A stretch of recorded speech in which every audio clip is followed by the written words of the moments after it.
And మీలాంటి వాళ్ళ వల్లే కదా పవన్ కళ్యాణ్ గారు ఈరోజు హాస్పిటల్లో ఉన్నారు. మీలాంటి ఎమ్మెల్యేలు ఇన్ఛార్జీలు ఆయనకి బలంగా ఉండాలి కానీ బలహీనమైపోయారేంటి?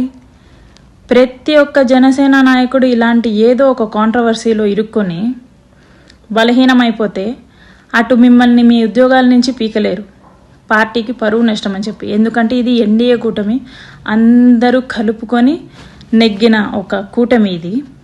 దాంట్లో మిమ్మల్ని తీసేస్తే పవన్ కళ్యాణ్ గారికే పరువు నష్టం, ఆయనే మాటలు పడాల్సి ఉంటుంది. మిమ్మల్ని ఇంకొకసారి నమ్మలేరు ఆయన. మీకు ఏ విషయాలైనా సరే నమ్మకంగా షేర్ చేసుకోవాలి అంటే షేర్ చేసుకోలేరు. ఆయనలో ఆయన మనస్తాపానికి చెంది మానసికంగా ఒత్తిడికి గురయ్యే కదా ఆయన ఈరోజు హాస్పిటల్లో జాయిన్ అయ్యారు.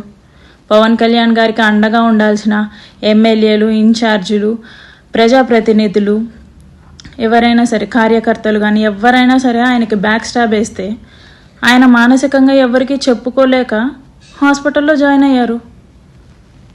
మీరు మృత్యుంజయ హోమాలు చేయాల్సిన అవసరం లేదు, ఆయన మాట పాటించండి చాలు.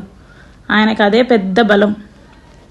మీరు మృత్యుంజయ హోమాలు చేసినా చేయకపోయినా స్టేట్ వైడ్గా, నేషనల్ వైడ్గా ఆయన బ్రతకాలి, ఆయన బాగుండాలి అని కోరుకునే వాళ్ళు చాలామంది ఉన్నారు. మీ so called protocol dramas like doing this Mrityunjaya హోమాలు won't work, won't gain your trust again.